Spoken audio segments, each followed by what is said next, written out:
Hi, everyone. Welcome back to Honestly Not Serious. I've got a lot of really great content for you all today, from Hailey Bieber's new cute jeans at the Gap to Kenzie on Call Her Daddy. We've got so much of that and more. So grab some coffee cake, whatever you must. It's time to start your day with Jay.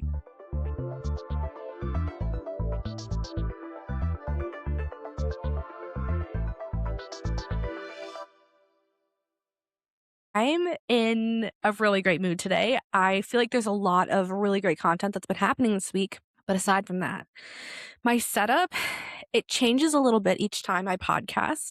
Right now, we've got my iPad over here, so hopefully it'll be a little bit more eye level.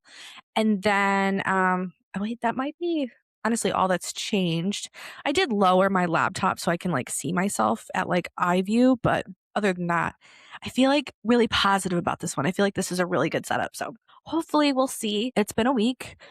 It has been a week of, I feel like maybe spring cleaning hit me a little bit later or something, maybe like a little midsummer cleaning. But me and my husband worked so hard this past weekend to put like maybe like spring, winter clothes away and then clean our bedroom, just like wash down all of the bathrooms, get the kitchen completely clean. And I've got to say, it just feels so much more like peaceful. Like when I wake up in the morning, I just look around my bedroom and I'm like, oh my gosh, it's so lovely. It's so clean. And it makes me feel like maybe I haven't done that since I moved into this house. Like I feel for like the first year, it was a lot of boxes. Um, there's not any boxes anymore, but there's this room that we just keep putting stuff in when it doesn't like go with the rest of the house. I like can't believe after a year of living here, we're still doing that. But my gosh, we both are such busy people. Uh, so having this weekend to like really be able to clean, it just was everything. And I can already tell we're going to have to clean the kitchen again, but everything else, like we've genuinely kept pretty spotless. The worst one usually is the bedroom because we're so busy. The laundry piles up like crazy. And then it's like we do this like binge laundry day where we clean everything. And I got it down this weekend to honestly, there's probably like two or three loads. Like I want to say two sets of colors, maybe like one darks or something. Um, I'm like a seasonal sheet person. So I noticed that the Christmas sheets were still at the way end of the laundry bin. Those, I'm happy to say, are totally clean. I have my spooky Halloween sheets like nearby, and I feel like August 1st is when I'm going to just finally like put them on the bed. I'm so excited. I'm like a really big Halloween person. I love Halloween. I love Dia de los Muertos. So I will be building my ofrenda somewhere. Not sure, but I have to get more decorative stuff. Um, what else? But yeah, I feel like really happy about this week. It's Thursday and we're about to head into another weekend. And it's just so fun. Like, just, I don't know. This is so lame, but like living with your best friend, like, I feel like we're like on the same page about the things that we want to do. And we have a home now. So we're like kids, just like kids, but like we get to make all these decisions together. And it's just fun. So tonight I had a McDonald's McFlurry. I swear, like I remember them mixing the Oreo in, like it was definitely like a DIY. So I want to have words with someone about that. Shall we get into the stories or should I talk about Love Island first? Because Love Island, we could just get that out of the way. No, you know what? I want to get into the stories. Okay. So our first story from People, Kris Jenner announces death of mom MJ Shannon, Mary Jo Shannon at 91. Quote, my heart is broken into a million pieces. When I saw this news, I honestly like stopped my track and I was like, no way. It's just one of those things. I'm sure they felt like this too. I mean, I don't know how she died, but it's just like she has been a matriarch and a pillar of that family for obviously a long time. But in the public eye, what it's got to be over 20 years now, like since the Kardashians aired. And I'm like very well aware of this person. Like she's not like a celebrity, but everyone knows the Kardashians' grandma and Chris's mom, MJ. So That just makes me so sad. People magazine reports Kris Jenner is mourning the death of her mom, MJ, at age 91. Today, we say goodbye to my beautiful mommy, MJ. She wrote on Instagram Thursday, July 16th. There are no words that could ever capture what she has meant to me or the heartbreak of having to say goodbye. My mom was the heart of our family. She taught me everything that truly matters: to love your family fiercely, to be kind, to show up for the people you love, and to never take a single moment together for granted. That's so hard. I think it's very cool, though, that MJ got to see a lot of her great grandchildren grow up. If you look back at a lot of these photos, you realize that Kris looks so much like her mom. It's so sweet. That's so hard. MJ, who made regular appearances on the Famous Family's reality TV show Keeping Up with the Kardashians, over the years founded San Diego children's boutique Shannon & Co. in 1980. I recall Kim sitting on this very floor and counting money, MJ told the Daily Beast in 2012. She would sing, "Counting is the game and money is the name," or "Money is my name and counting is the game," something like that. That's so Kim. That's such a cute and sweet memory. This is sad. Ugh, I'm really feeling for that family. I hate that.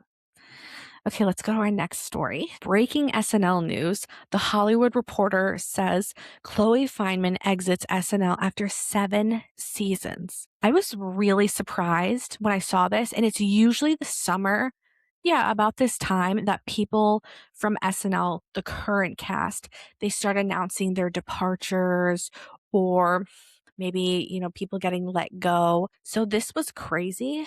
I'm not going to lie to you. I kind of thought that she was going to leave during Ego Wodom's and Heidi Gardner's exit. I felt like those three were pretty like tight. I could be wrong, but she's leaving a year later. Quote, "It's really hard to leave SNL, but it does feel like the right time," she wrote.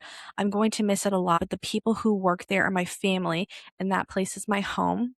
And I know I'll never be too far away." Oh, yeah. She's definitely going to be someone, if she left on a good note, that will come back and do like some little guest appearance. I could definitely see that happening. That girl's got a lot of range. She's really good at impressions, and I always was really excited when she'd do like a Jennifer Coolidge impression, or when she would do her Timothy Chalamet impression. I thought that was really funny. But you know what? When people had like really funny sketches, that girl would laugh. And I'm not gonna lie to you.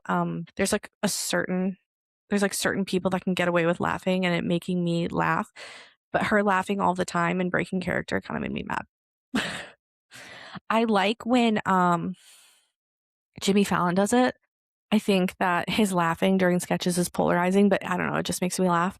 And then Kate McKinnon. Kate McKinnon broke once in the Alien sketch that she had. It was like her last sketch ever as a full-time cast member, but it made me laugh. But Chloe does it all the time. So Chloe's gone. Bye, Chloe. Sorry. Her departure comes ahead of the show's 52nd season on NBC. Feynman leaves after a sizable upheaval in the show's cast last year, which saw the departures of Heidi Gardner, Ego Wodum, Devin Walker, Emil Wakima, and Michael Longfellow. I cannot believe they got rid of him still. Before season 51 began and Bowen Yang partway through the season. SNL also added 5 featured players: Tommy Brennan, Jeremy Colhane, Ben Marshall, Cam Patterson, and Veronica. Nope, not going to say her last name. A lot of movement. Everyone always is like, oh my God, this cast is not going to be the same. But you know what? We'll get through it. Just got to give it time. It's like growing pains. That's crazy though. Lost a lot of good ones this year. Our next story is reported by Billboard. Cutie little Hailey Bieber's new Gap collection collaboration brings back the 90s denim looks dominating pop culture. I'm pretty sure Hailey is a 90s baby, so I love this. From chart-topping music releases to the viral fashion moments, celebrity drops have become their own cultural event, and Hailey Bieber's newest Gap collaboration is already making noise. The model and entrepreneur just launched the Hailey Jean, a limited edition denim capsule inspired by her 90s style influences and years of wearing Gap jeans. I'm a big fan of Hailey Bieber and Gap jeans. I'm not even kidding. I love Gap jeans. I have these like barrel leg they're not jeans, but it's like denim and they've got a drawstring, and I got them back in February, and they are my most worn item ever. I'm obsessed with the Gap. I've been a Gap girly ever. I don't need to give you my resume of how much I love the Gap, but I'm here to say I will be buying. I will be buying one of these jeans. I've seen them already, and there's two, but then they have a bunch of different colorways. I believe one is low rise. The other, I don't know the rise, but I know it's not low rise, and they're very flattering pants. I saw Olivia Jade put them on, and she was like nervous about them being too long and like needing to get them hemmed. And I'm 5'4", and I'm like right on that cusp of petite and normal. I think my legs are long, so typically I just wear normal size. I don't think I've ever worn petite jeans, but something about when people do kind of like a baggy, almost like not flare, but like a boot cut is what they used to call them. When they do those types of jeans, it can be a little bit tricky. I feel like they add like half of an inch, and so for someone who sits right on that cusp, like Olivia Jade was mentioning, they can be a little long. But she was wearing them. She wore like a cute little heel. And I feel like these could be good jeans for the fall. All that to say, I totally support this and I love this and I'm obsessed and I will be purchasing. I also saw a girl on TikTok go to purchase the jeans this morning, but she was in the Times Square Gap. I have been there. It's a huge Gap. It's like 2 stories and it's absolutely massive. Like literally think department store.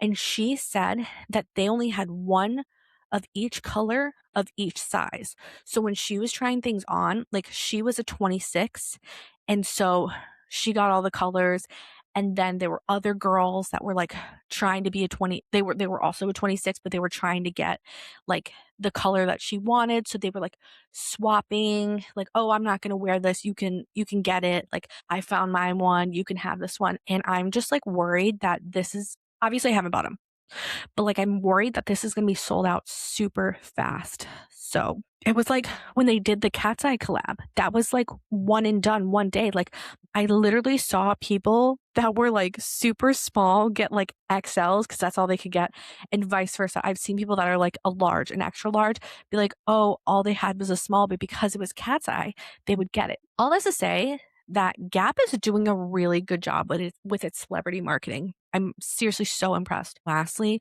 I got an email from Gap and it literally just said like the Hailey Jean like launching tomorrow, and there was no indication that it was Hailey Bieber, but I'm literally telling you, when I saw that, I knew. I knew. Like name another Hailey right now that's so relevant. I think that's so cool, by the way. It's like such a basic name, but like she is so relevant right now. Very cool. I loved that. Our next story is by Entertainment Weekly. Special Forces World's Toughest Test Season 5 cast features Candace Cameron Bure, Colin Gosselin, Ruby Rose, and Oliver Hudson. They have a lot more people in the cast, but those are like the big names that they're obviously advertising right now. Okay, so let's go through the cast. Matt Barnes, it looks like he's an NBA champion and podcaster. I do not know this man. Alicia Baumgardner. She is a world champion boxer. I'm not familiar with the boxing scene. If you told me to name a boxer, all I've got is Muhammad Ali. But congratulations to this girl. Candace Cameron Bure is kind of everything because she was DJ Tanner in Full House. Amazing. But her daughter, Natasha, is everything on social media. I love her. I love her girly group. And she's also pregnant right now. So this was probably shot like last year, maybe last fall, not sure. But just think like there's her daughter at home pregnant with, I don't know if it's a boy or girl, but her grandchild is going to watch this, and that's so cute. I have seen on social media that Candace is like very fit, works out a lot with her husband. Oh, because I think her husband was a hockey player. That makes sense. So people are really thinking that she's going to do good. David Charvet, he's an entrepreneur and actor. Okay. Brandy Glanville, she is from Real Housewives. I don't know much about her. I believe she's a controversial person. I'm excited to see. Yeah, I'm excited to see her. Colin Gosselin, he's a former TV personality. He was one of those 8 kids from John and Kate plus 8. He was one of the 6 because they have a set of 6 and they have a set of 2. He's been in the media like a lot lately because he's speaking out against his mom, Kate, for like I think abuse and abandonment. He has really been like in the public eye. I have no idea how old this man is at this point because I would watch that show with my family in 2008. So, okay, let's do some math here. No. No, no.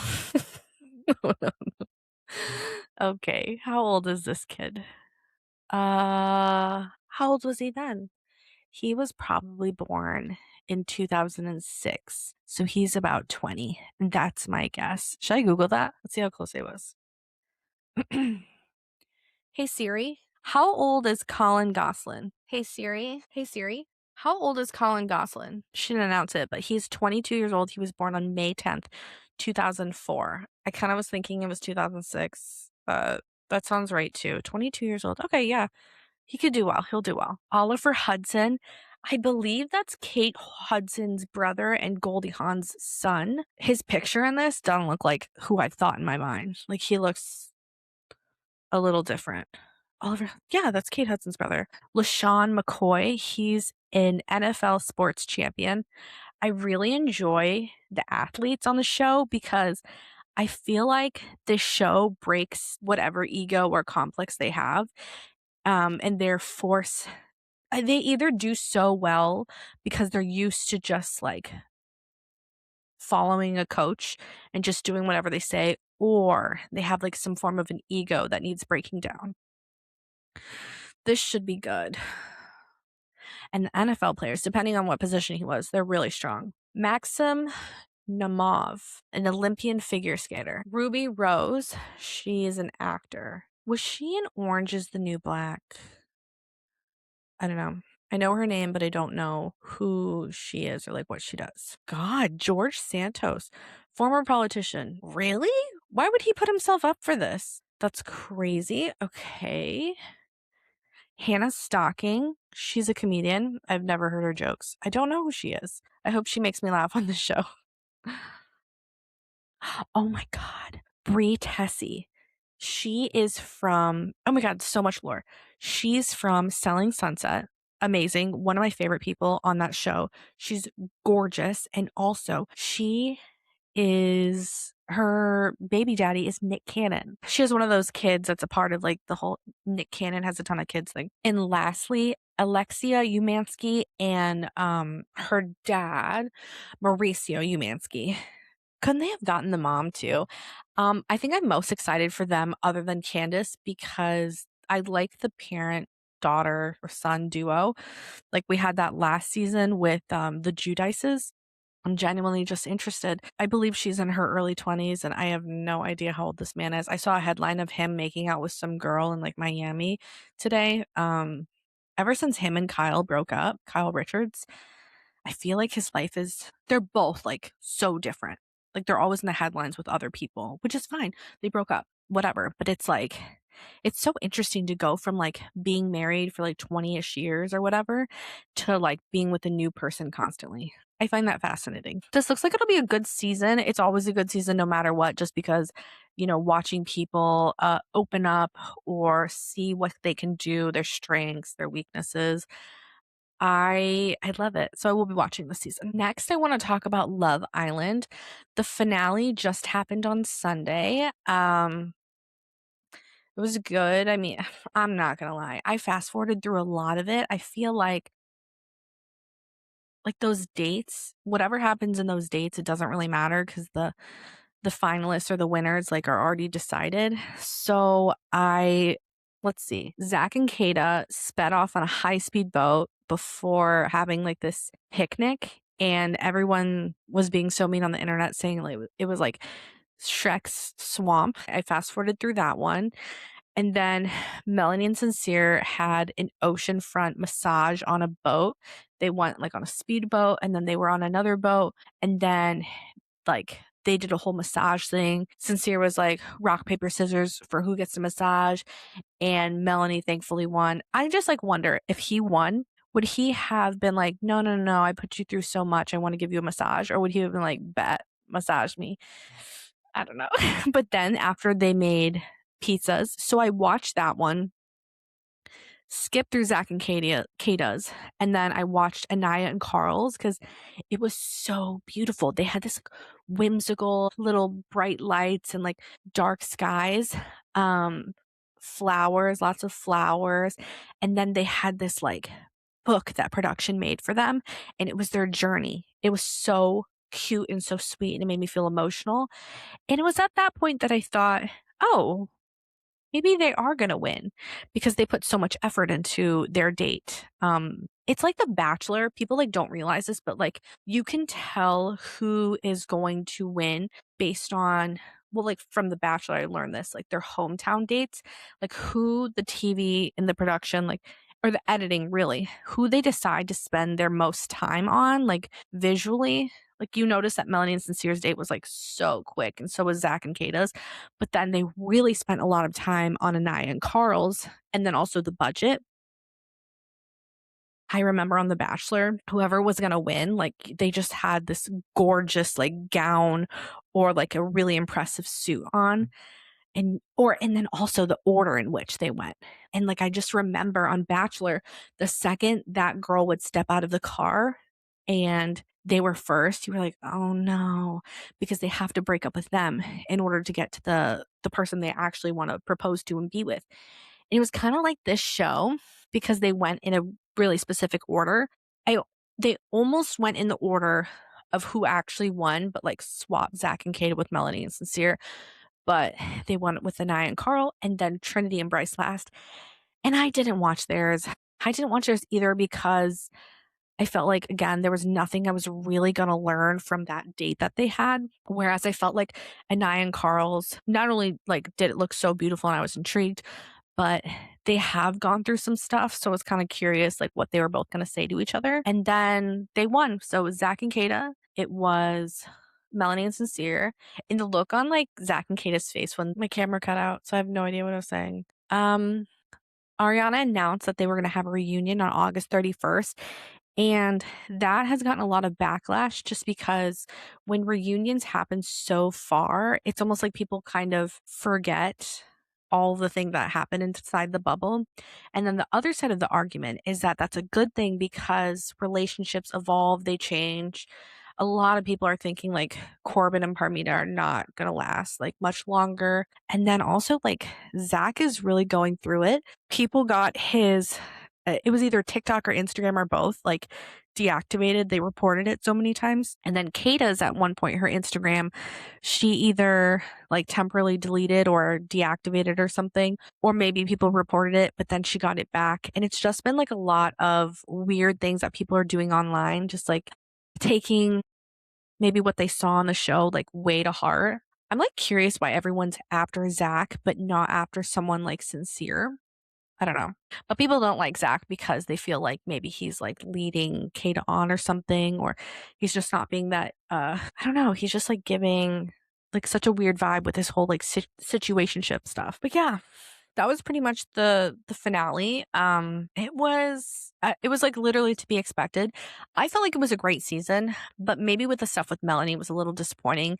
But I totally understand that someone in a position like that where she really cares about a guy and she can't see through all of the bad stuff, like I think we all know, like, if someone has been in that position, they have to learn it for themselves. You can't just tell someone, this person's bad, you shouldn't be with them. Like, they're never going to learn it because it's like a maturity thing. Because, I mean, to be honest, she herself is not as mature. She's only 25, I believe. So she's got to go through it. And it's hard to watch someone you love, not me, but her family, go through something like that. So it's why you always just want to like support them, be there for them, and understand that this is a part of life. Ugh, it's so hard. I feel like the internet and companies are being so hard on her. And I think the internet's being hard on all these islanders. what really struck me is like there's a really big I don't think she's like I don't know, she's a TikToker, like she makes videos, and she has had like such this like negative outlook on someone like Kenzie, and then just like really a huge bias towards like the core four, and people are starting to call them out on it. And now Kenzie went on Call Her Daddy, and everyone like is obsessed with her, like loves her personality. And I think that's what the audience saw in like the first episode. And just because of how Love Island evolved, everyone turned on Kenzie.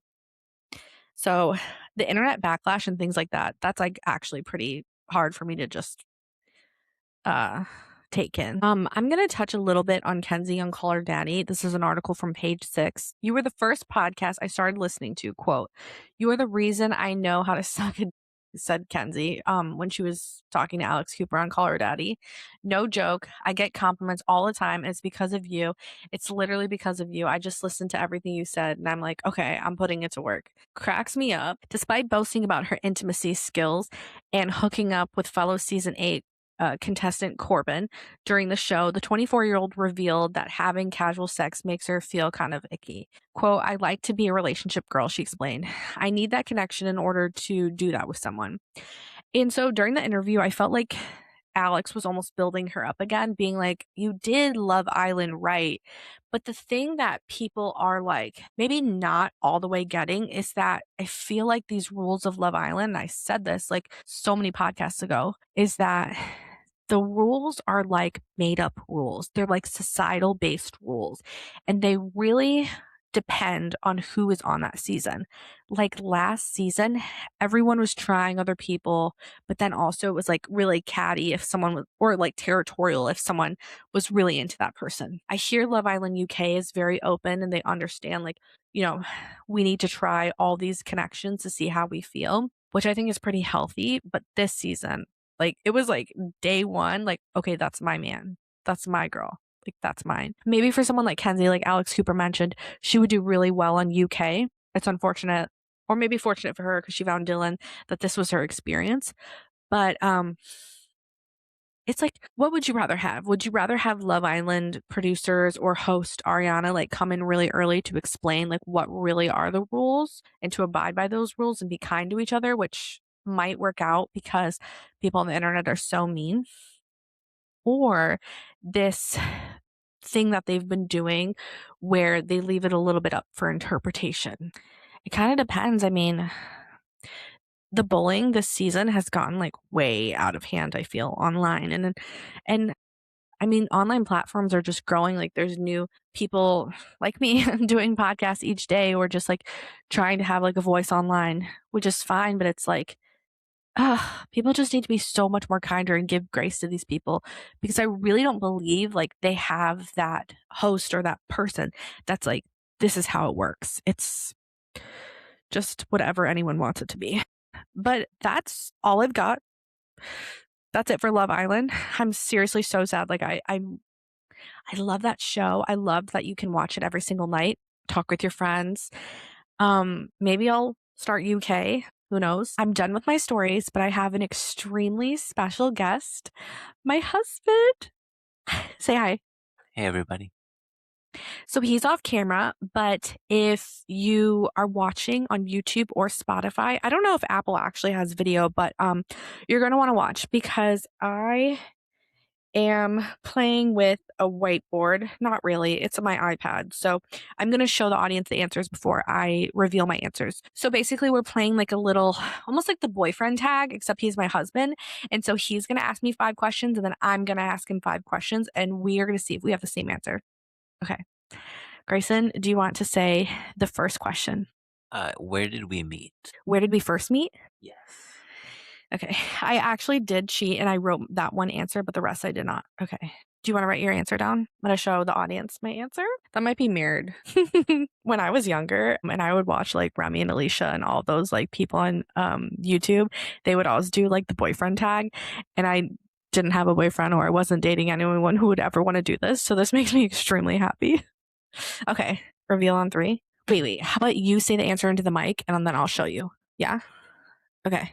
Okay, so I kind of took this 2 ways. I thought one, like how we met, and then two, where we actually met. Shoot, I didn't do that. So for where did we meet? I said Hinge, and then where we first met was actually an ice cream shop in DC called Ice Cream Jubilee. Ah! Hinge. So I didn't know that was a two-part, but I would have gotten it right for sure. Okay, whenever you're ready, announce the second question. I have that new Taylor Swift song stuck in my head, the one with like, I knew it, I knew ya. That and like the stem from Love Island. He's a grown man, baby. I can't stop saying that. I'm not gonna lie to you. Okay, ready for the second one? Okay. All right, so second question, what was your first impression of me? Wait. Okay. My first impression? Ooh. Like the impression that you made on me? Yeah, I think this one's a bit hard for me because is it my impression of you or your impression of me? Okay. Because this isn't really like a trivia based question. This is like math. So I will write what I thought of you, your first impression, and you should know me by now. Maybe you should know what I thought of you. Or do you want to share what we thought of each other? Let's do that. My first impression of Grayson. I don't even know how to put this into words because the word I'm thinking of, it doesn't capture it. And just so we're clear, this is like our first date, right? He nodded yes. Okay, let me reveal first.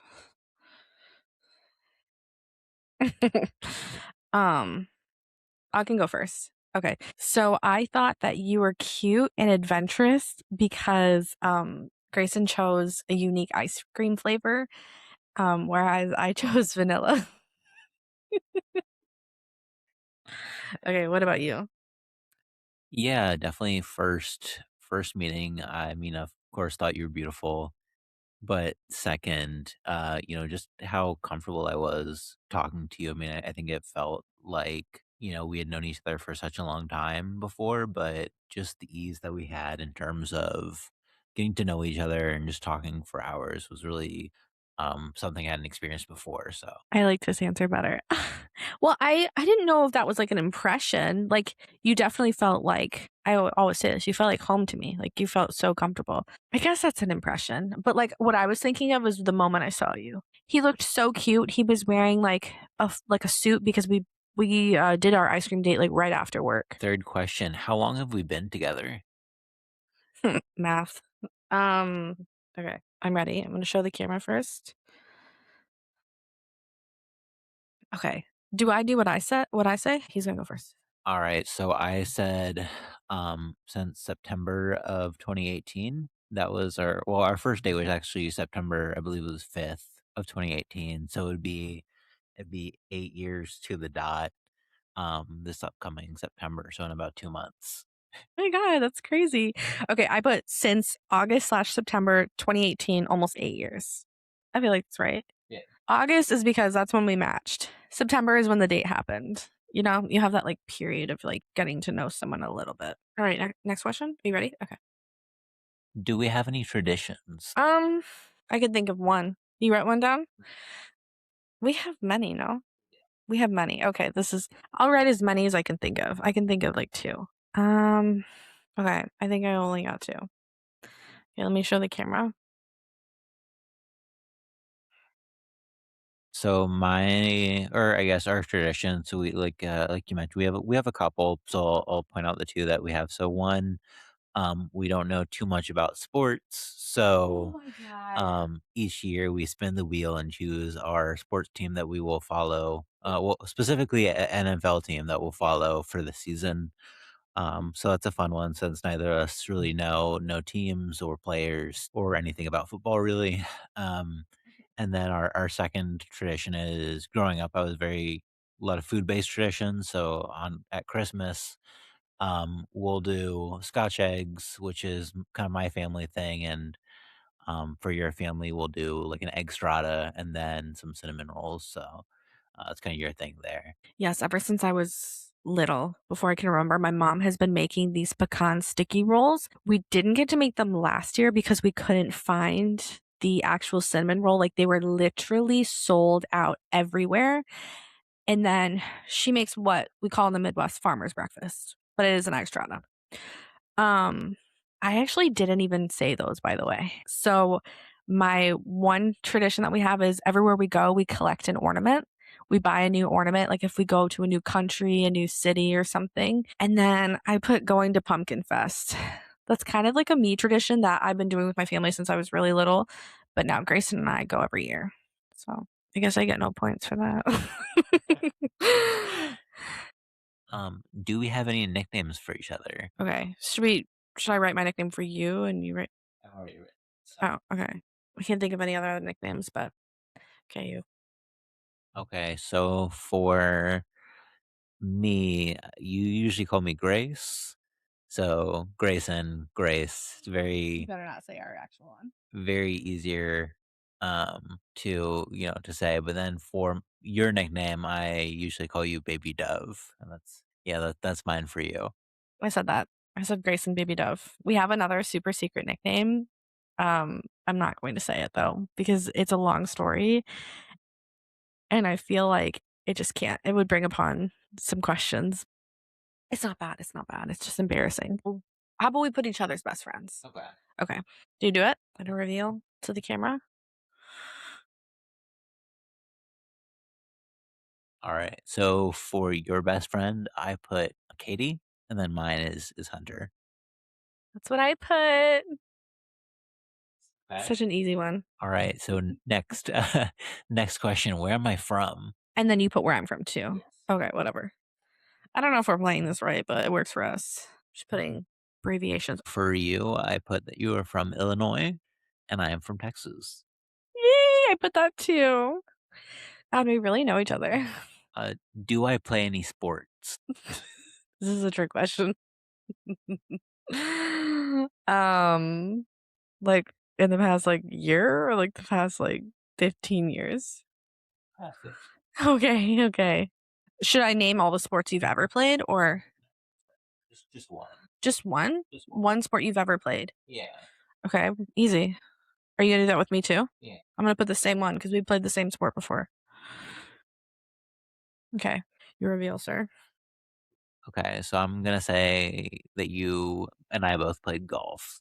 I put that too. I did. Did you copy me? No, Let me see. I mean I don't have it written down, but I just was thinking of all the sports that we. He's cheating. I thought you had written these down. What can I spend hours doing? God. Wait, me too? Yeah, you too. I don't even know what I could spend hours doing. Do you have like a sure answer for me? Have ideas, kind of have an idea of what you could do hours for. Okay, you reveal. Don't look, don't cheat. Um, I would say for you, I feel like you could spend hours talking on the phone with your friend. I mean, you definitely have done this in the past, so I think yapping is a unique quality that you have. I didn't even think of that. And for me, definitely either reading or playing video games. Yeah, I thought reading for you, but I put video games because that was like a sure thing because I genuinely have seen him play for hours. But for me, I put watching YouTube because I love watching YouTube videos. And then our last question, what drink do I order when we go out to eat? Like water. This is where I'm gonna lose. Not that we've been keeping score. I don't know. Like not really anything crazy. Okay, if you were to order a drink, how about if? Yeah, I don't even know what to answer for myself. Do you know? I know. Because I it know. it depends on what we're eating. It does, but I know. You know? For me? Yeah. Okay. I just saw you made he made a face at what I wrote. All right, tell me what you did. All right. So for me, I said that I would probably have a beer. And for you, I said either a Roy Rogers, which is just a Coke with, grenadine and some maraschino cherries, or a lemonade. Did you really say lemonade? I did. I did. Okay, so I put beer and lemonade. I was actually really nervous that you were gonna like make me say what type of beer you like because I don't drink. I don't pay attention to that type of thing. Like, I don't think even if I did drink, I'd pay attention. Um, wow, lemonade or Roy Rogers. So I actually just got into Roy Rogers like maybe last summer when like our waitress at what was like a restaurant nearby. She made it for me and I love it. Sometimes Grayson makes it for me at home, but I wouldn't say like I'm going out of my way. I actually like quite forget about it unless we're at that restaurant. Okay, well, Grayson, this has been so much fun. Do we have anything else? No. Okay. Do you want to sign off for me? Yeah, no, thanks for watching this episode, guys. It was good chatting with you, and hopefully we can chat again sometime soon. So hopefully we'll see Grayson's face at some point, but I'm actually filming this pretty late at night and I think I woke him up. But those are all the stories. That's all the content I've got. I hope you guys have a really great day. Don't forget to comment, subscribe, rate, download. Downloads really help. The video form is on YouTube and also Spotify, and I will see if it's on Apple, but I don't know. Thank you so much for watching and have a great day. Bye.